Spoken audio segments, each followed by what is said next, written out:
Hello दोस्तों, welcome to Tryst with Law. We all made a tryst with law sometime in our lives and that's why we are here. तो दोस्तों, we'll discuss this case called P. Ramchandra Rao versus State of Karnataka 2002 judgment by Supreme Court, 7 judge bench. दोस्तों इसमें हुआ ये था कि government official को corruption case में उसको पकड़ा गया था, चार्ज फ्रेमिंग हुई, लेकिन कई सालों तक ट्रायल शुरू ही नहीं हुआ। तो एक उसने जब जज के पास ट्रायल जज को उसने एक कॉमन कॉज केस और राजदेव शर्मा केस का उसने साइटेशन लेकर बोला और कोर्ट ने उसको एक्विट कर दिया कि ट्रायल बहुत दिन से शुरू नहीं हुआ, तो on this ground alone will be acquitted. High court reverse the decision. तो दोस्तों अब ये केस सुप्रीम कोर्ट में आया है and there are two main issues यहाँ पर।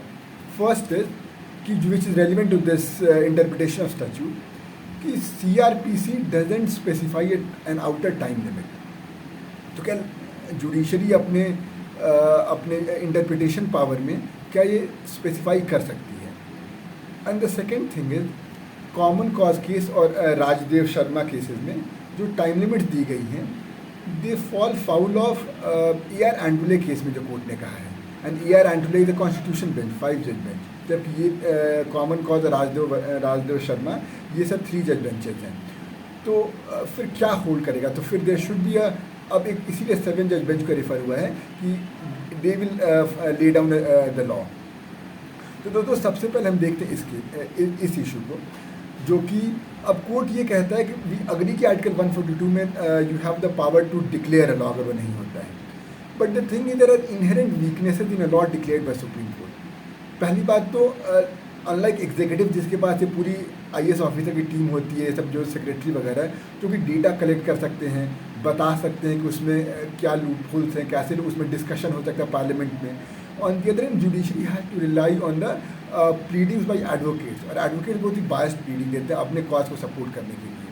अगर जजेस इंडिपेंडेंट इन्वेस्टिगेशन रखेंगे कि क्या होता है तो बहुत ही सब्जेक्टिव हो सकता है, क्योंकि 2-3 लोग ही डिसाइड कर सकते हैं।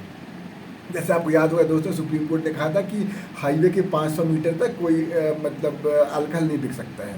तो this is a very noble and with good intention, लेकिन इसके इम्प्लीमेंटेशन में इतने हिकअप्स आए कि finally supreme court took it back. तो जुडिशियल एक्टिविज्म है दिस इनहेरेंट वीकनेस। तो कोर्ट कहता है, और मोरओवर जुडिशियल जो जनरल डिक्टम है कि कोर्ट जो भी डिसीजन देता है it is always applicable in the facts of the case, नहीं तो ओबाइटर माना जाएगा, जबकि पार्लियामेंट एक अनकंडीशनल लॉ बना सकती है। तो कोर्ट ये कहती है कि जो कॉमन कॉज में या जो उसने जो गाइडलाइन दी थी वो धीमे धीमे उसको कम करना पड़ा। क्यों? क्योंकि कुछ केसेस में कोर्ट ने खुद देखा कि जो डिले होती है it is on the accused, वो डायलेटरी टैक्टिक्स अपना लेता है या एडवोकेट नहीं आता है। बट उसी तरह राजदेव शर्मा में जो उसने रेस्ट्रिक्शन दिए थे कि हाँ इतने टाइम तक करना है, राजदेव शर्मा 2 में ही उसको फिर थोड़ा बहुत कहने पड़े करप्शन केसेस में रेस्ट्रिक्शन एप्लीकेबल नहीं होंगे। एंड देन इस बीच में AR एंटुले का केस आया था, in which the supreme court said we agree that the right to speedy trial, but कोई आपको थ्रेशोल्ड या कोई बार ऑफ लिमिटेशन देना it might fly in the face of justice. क्यों? क्योंकि the main reason for delay is कि हमारे जज पॉपुलेशन रेशियो बहुत कम है। इवन टुडे दैट इज़ 2022 में इट्स 19 ओनली। उन दिनों तो बस अराउंड 11 था जब ये जजमेंट आया था 2002 में। On the other hand US वगैरह में 107, 110 है, और लॉ कमीशन ने भी एटलीस्ट 50 की बात कही है। तो हमारे जजेस कम है। दूसरी उसकी बात हमारी एडजर्नमेंट, लोग इंटरलॉक्यूटरी एप्लीकेशन डाल देते हैं, उसकी वजह से डिले हो जाता है। कई बार तो एडवोकेट खुद नहीं आते हैं और वो एडजर्नमेंट लेते जाते हैं प्रॉक्सी काउंसिल के थ्रू। तो there are in systemic faults, और उसकी जगह अगर हम कोई बार लगा दें कि उस बार तक अगर डिसीजन नहीं है, ट्रायल शुरू नहीं हुआ, तो फिर आप उसकी जगह एक्विट कर दो। तो इसमें तो victim we agree that there is the right of speedy trial to the accused, but victim के बारे में भी तो सोचो।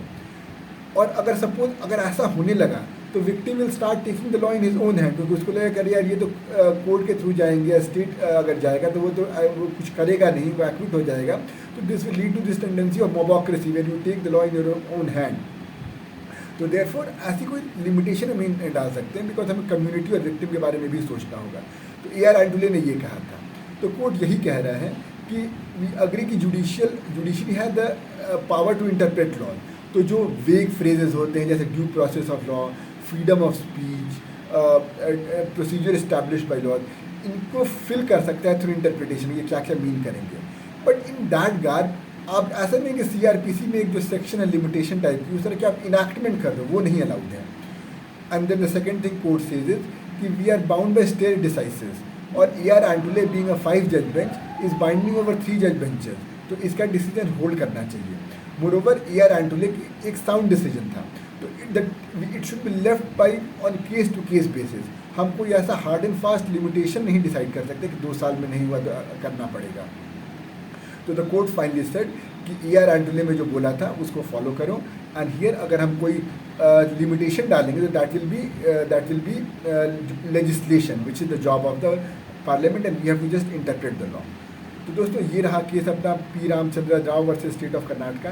Several cases have been quoted here like common cause, Rajdev Sharma in favour of the P. Ramchandra Rao, जबकि state cases quote करती है like AR Antole और Kartar Singh versus state of Punjab, Maneka Gandhi. तो दिस इज़ द केस, और आप आई होप आपको case समझ में आया होगा। मिलते, कोई दिक्कत कोई परेशानी कमेंट सेक्शन में ज़रूर बताइएगा। मिलते हैं एक नए वीडियो में एक नए केस के साथ। Till then bye bye, and let's continue with actress film.